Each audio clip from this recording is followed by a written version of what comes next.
आज आरजेडी क्या कहती है, एक आदमी का निजी इंजीनियरिंग कॉलेज था, तो उसको आज भी उसको उसी गीत को गाया जा रहा है कि सीमान में फलाना ने ये किया वो किया, इंजीनियरिंग कॉलेज बनवा दिया।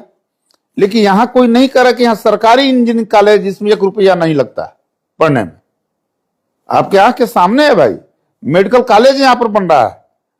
एक क्या टाउन हॉल बना कि आज भी जो रोड़ा पीटा जा रहा है, और यहाँ प्रेक्षागृह बनने जा रहा है 23 करोड़ की लागत से।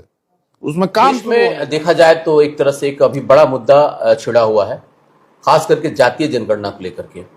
देश के प्रधानमंत्री ने और खास करके जो केंद्र सरकार है उसने जातीय जनगणना पूरे देश में कराने के लिए जो घोषणा की है, अब ये जो है कि एक तरह से देखा जाए तो एक बड़ा मुद्दा बन गया है।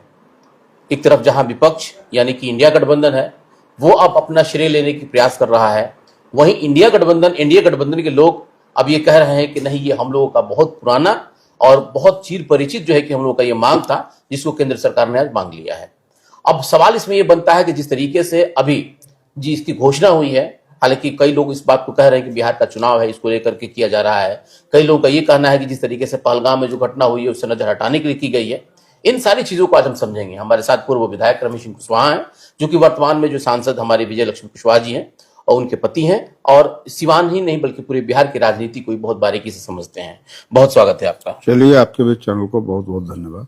अभी सर एक बड़ा मुद्दा चल रहा है जातीय जनगणना को लेकर के।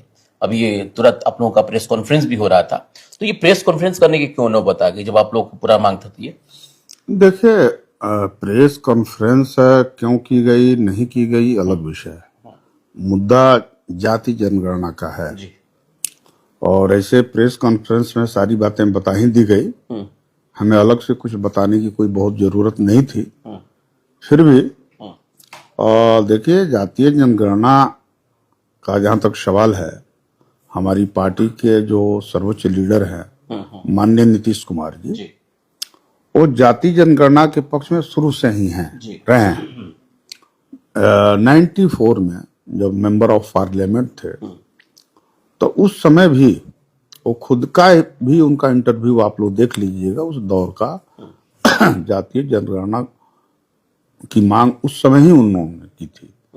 तो इस तरह से जातीय जनगणना की मांग हमारी पार्टी की, हमारे नेता की पुरानी मांग रही है। आपके नेता और आपकी पार्टी? हाँ।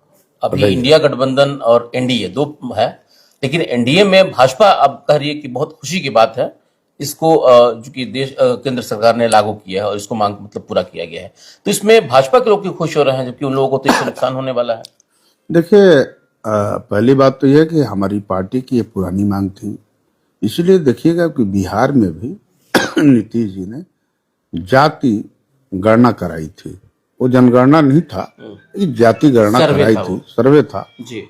और इसकी रिपोर्ट भी प्रकाशित हुई थी। उसमें ये चीजें सामने आई थी कि जाति की क्या संख्या है और उनकी आर्थिक, सामाजिक और शैक्षणिक हालत क्या है, ये सारी चीजें आई थी। लेकिन जब जनगणना की बात होगी तो राष्ट्रीय स्तर पर होगी, क्योंकि केंद्र सरकार ही कर सकती है, केंद्र सरकार ही कर सकती है, स्टेट नहीं कर सकता है। इसलिए माननीय नीतीश जी, माननीय प्रधानमंत्री जी ने परसों कैबिनेट की बैठक करके इस बात की घोषणा की कि पूरे देश में जाति जनगणना कराई जाएगी। तो एक खुशी की बात है, ठीक है।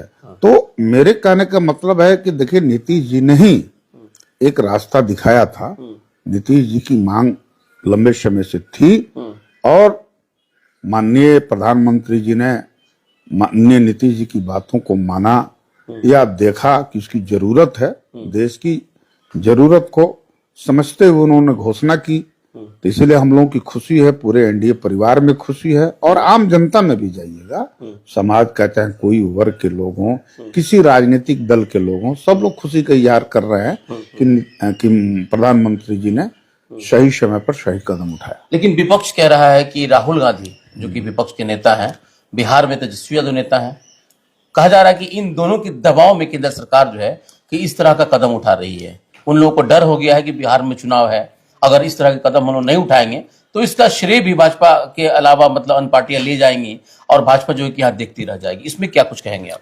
देखिए, आजादी के बाद से लेकर के लंबे समय तक कांग्रेस की ही सरकार रही है। अगर मान लिया जाए कि 75 वर्ष हो गए देश के आजाद हुए, तो अगर आप 15 वर्षों को छोड़ दें, 17 वर्षों को छोड़ दें, तो ले दे करके सबसे लगभग 50 वर्षों तक कांग्रेस की ही सरकार रही है।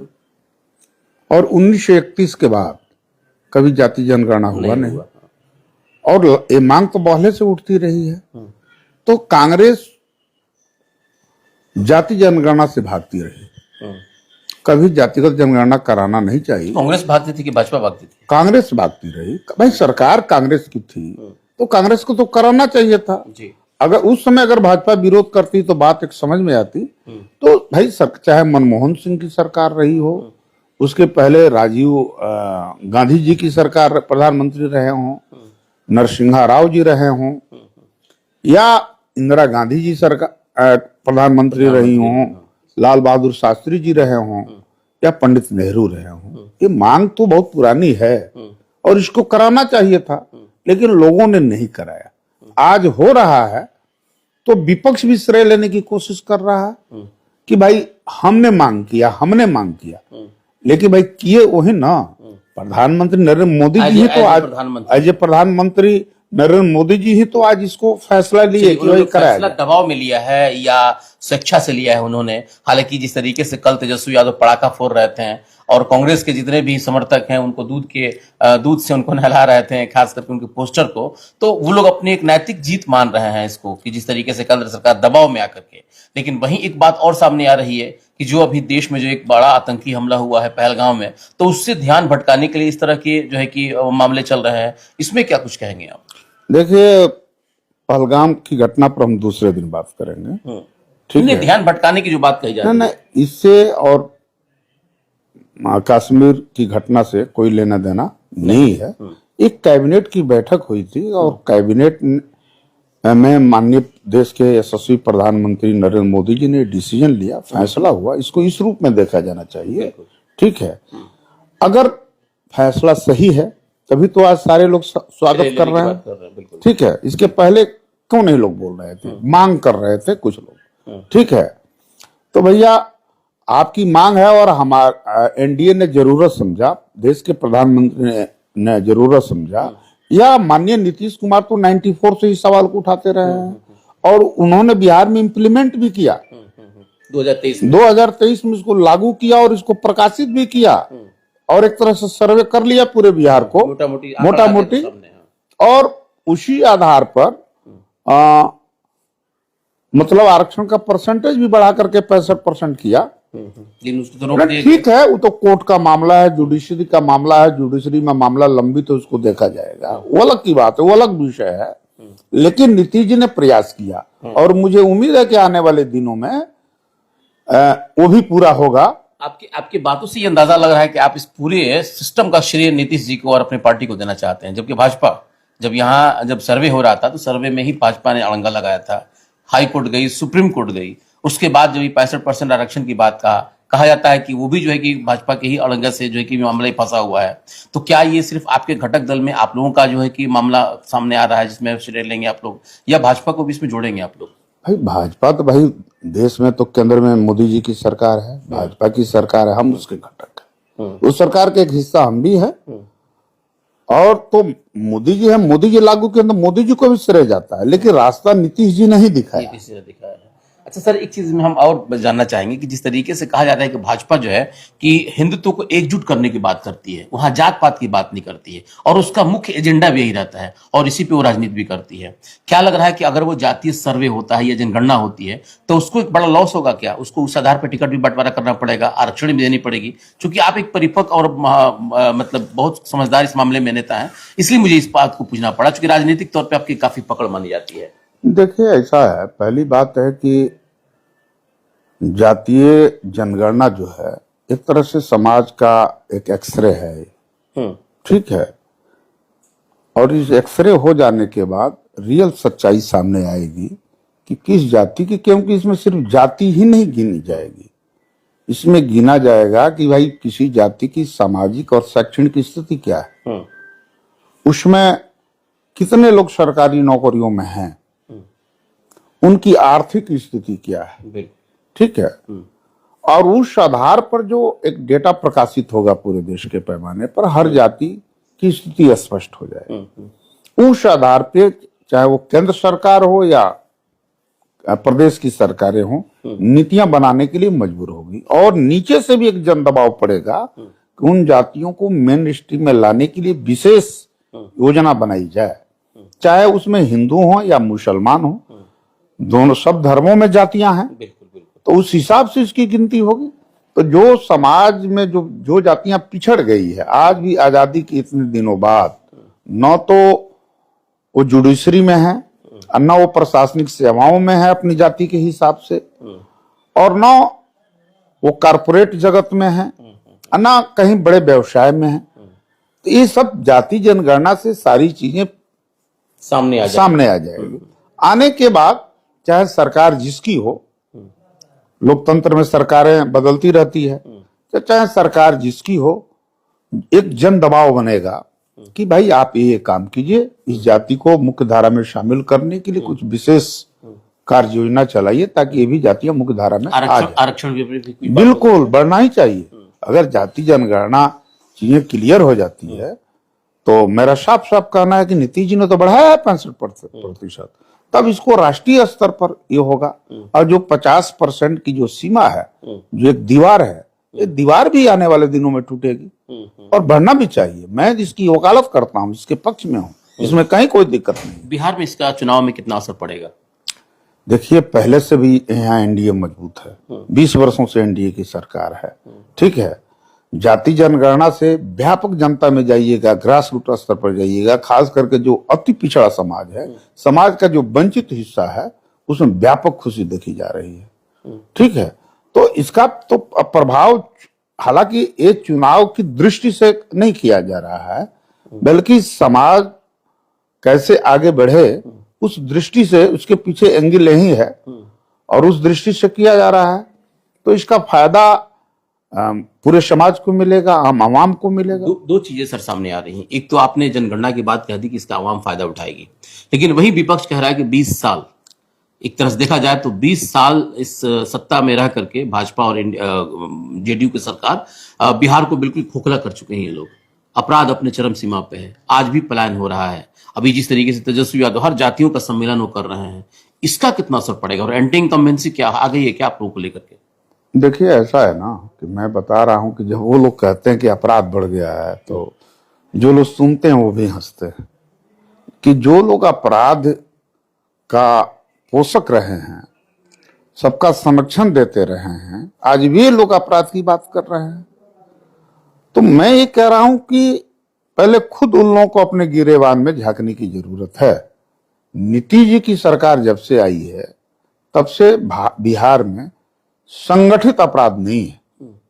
हाँ, अपराध तो भैया समाज है, समाज में बहुत तरह के अंतर्विरोध हैं, जमीनी अंतर्विरोध है, बहुत तरह की महत्वाकांक्षा है, आबादी का घनत्व है, बहुत तरह के अंतर्विरोध है, जिनके कारणों से कुछ अपराध होते हैं और आगे भी होते रहेंगे। लेकिन एक बड़ा घटना भी समस्तीपुर में जो हुआ, एक भुजा वाले का सर काट करके उसके सर को लेकर चला गया। इतना निर्मम हत्या अगर होती है, अपवाद नियम नहीं हो सकता है। आप तो जाइएगा अमेरिका में भी, वाशिंगटन में भी कुछ लोगों को गोली मार दी जाती है, तो इसको क्या कहिएगा कि वहां जंगल राज आ गया? ये सारी चीजें नहीं है। मैं कह रहा हूं कि संगठित अपराध नहीं है और संगठित अपराध पर रोक लगा है, और नीतीश जी सक्षम है इस पर रोक लगाने के लिए। बिहार की एनडीए सरकार सक्षम है रोक लगाने के लिए। अगर उन लोगों का राज आ जाएगा जो लोग सवाल उठा रहे हैं, तो 15 वर्ष लोग भुगते हैं, आने वाले दिनों में भी लोग भुगते हैं। जंगल राज की बात कर रहा, तो क्या लग रहा है कि फिर जंगल राज अगर बाय द वे राजनीतिक सरकार बनती तो जंगल राज फिर आ जाएगा? देखिए, हम ठीक उस रूप में जंगल राज की बात नहीं कर रहे हैं, लेकिन वे लोग खुद जो है, मैंने यहाँ की जनता मानती कि उसी को सरकारें पर्याय थी, लोग मानते हैं। हम उसको जंगल राज के रूप में नहीं ये कह रहे हैं। लालू जी आए थे, ठीक है, उनका एक रोल था उस दौर में, उन्होंने अपना रोल अदा किया, लेकिन कुछ ही दिनों बाद उनका रोल खत्म हो गया। नीतीश जी को देखिएगा, नीतीश जी जब कहते हैं कि भाई हम जो है न्याय के साथ विकास की बात करते हैं, ये सिर्फ सोशल जस्टिस की बात में, हम न्याय भी करेंगे, विकास भी करेंगे। तो नीतीश जी ने न्याय भी किया और विकास भी। लेकिन जंगल राज की बात आपने सर अभी छेड़ दिया, तो भाजपा के लोग तो जब भी आपकी गठबंधन अगर महागठबंधन से होती है तो ये लोग कहता है जंगल राज आ गया। तो फिर 20 साल में अपने साथ क्या मतलब किया क्यों नहीं कि ये मामला फिर प्रवृत्ति दोहराई? हमने तो जो काम किया है 20 वर्षों में शायद देश के किसी राज्यों में नहीं होगा। आप जाइए ना, लोग जब दूसरे राज्यों के लोग जब बिहार आते हैं तो कहते हैं कि 24 घंटा बिजली रह रही है। ये लोग कहते हैं कि हर गांव तक रोड है। इस तरह की सड़कें उत्तर प्रदेश और दूसरे राज्यों में भी नहीं है। ग्रामीण सड़कों की बात मैं कह रहा हूं, बाकी सड़कों की बात छोड़ दीजिए। यहाँ इतना इंफ्रास्ट्रक्चर मजबूत हुआ शायद दूसरे राज्यों में नहीं है। हर जगह आप देखे हैं ना कि भाई अभी 16 मेडिकल कॉलेज बिहार में बन रहे हैं, सीवान में भी आपका मेडिकल कॉलेज बन रहा है। तो स्वास्थ्य के क्षेत्र में, एजुकेशन के क्षेत्र में, इंफ्रास्ट्रक्चर के क्षेत्र में कितना काम हुआ। आज आरजेडी क्या कहती है, एक आदमी का निजी इंजीनियरिंग कॉलेज था, तो उसको आज भी उसी गीत को गाया जा रहा है कि सीमान में फलाना ने ये किया, वो किया, इंजीनियरिंग कॉलेज बनवा दिया। लेकिन यहां कोई नहीं कह रहा कि यहां सरकारी इंजीनियरिंग कॉलेज जिसमें 1 रुपया नहीं लगता पढ़ने में। आपके आंख के सामने है भाई, मेडिकल कॉलेज यहां पर बन रहा है। एक क्या टाउन हॉल बना कि आज भी जो रोड़ा पीटा जा रहा है, और यहाँ प्रेक्षागृह बनने जा रहा है 23 करोड़ की लागत से, उसमें काम शुरू होने जा रहा है। ये नहीं लोगों को दिखता है। हम ये कह रहे हैं कि भाई देखिए, जो सही बात है उसको बोलना चाहिए। अगर विपक्ष भी सही काम करता है तो हमको उसको एक्सेप्ट करने में ऐतराज नहीं है। आपको नहीं है, लेकिन विपक्ष का तो विपक्ष का रोल होता है, पक्ष का रोल होता है। जब सरकारें बदलती हैं तो वही मामला दूसरा तरफ चला जाता है। सरकार में आप रहते हैं तो दूसरी मामले रहते हैं। तो इसको कैसे आप देख सकते हैं, इसको कैसे एनालाइज? हम इसको इसी रूप में देख रहे हैं कि भाई जब 1 बजे तो 1, 2 बजे तो 2, लेकिन बाद में तो कहा था कि नहीं 2 बजे 3 बज रहा है। हम ये कह रहे हैं कि भाई नीतीश जी ने अच्छा काम किया है। देखिए, विपक्ष के लोग भी अपने घरों में बात कहते हैं कि नीतीश जी ने अच्छा काम किया है। ठीक है, वो मंच पर आकर के अपने इंटरव्यू में आकर के नीतीश जी की चाहे जितनी आलोचना करें, लेकिन वो लोग मानते हैं कि नीतीश जी ने अच्छा काम किया। काफी सवाल आप चलेंगे। नीतीश जी के बारे में आप जो बात कर रहे हैं, कहा जा रहा है कि वो अभी अस्वस्थ हैं, और इस बार जिस तरीके से आप लोग नारा दे रहे हैं कि 2025 फिर से नीतीश और 230 की कुछ समथिंग ऐसा आप लोग कह रहे हैं, लेकिन इस बार लग रहा है कि नीतीश जी को मुख्यमंत्री आप लोग नहीं बनाएंगे। हो सकता है कोई भाजपा का चेहरा आ जाए, इसमें क्या कुछ लग रहा है? किसी ने कहा है आप लोगों से कि विपक्ष की बातें तो हो रही है।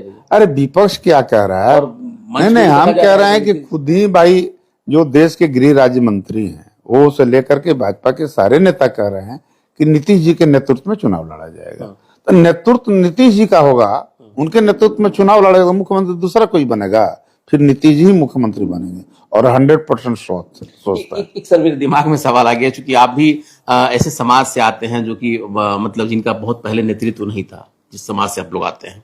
कहा जाता है कि बिहार में जाति व्यवस्था बड़ा मजबूत है और यहाँ पे उसी बेस पे टिकट भी बांटी जाती है। कहा जाता है कि भाजपा के लोग जो है कि किसी भी फॉरवर्ड मतलब चेहरे को मुख्यमंत्री नहीं घोषित करते हैं। क्या इसके पीछे टेक्निकल कुछ कारण होता है क्या?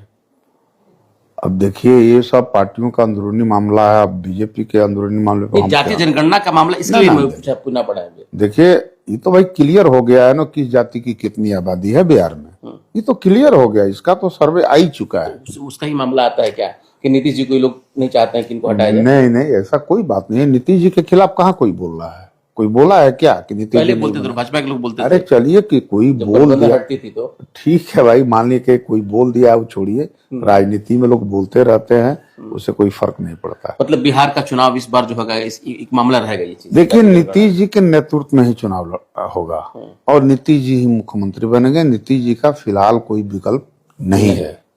बिल्कुल। तो सुना अपने 2 शब्दों में इन्होंने कहा आखिर में कि नीतीश जी का कोई विकल्प बिहार में नहीं है, और इस बार यानी कि 2025 में फिर से एक बार नीतीश कुमार बनेंगे।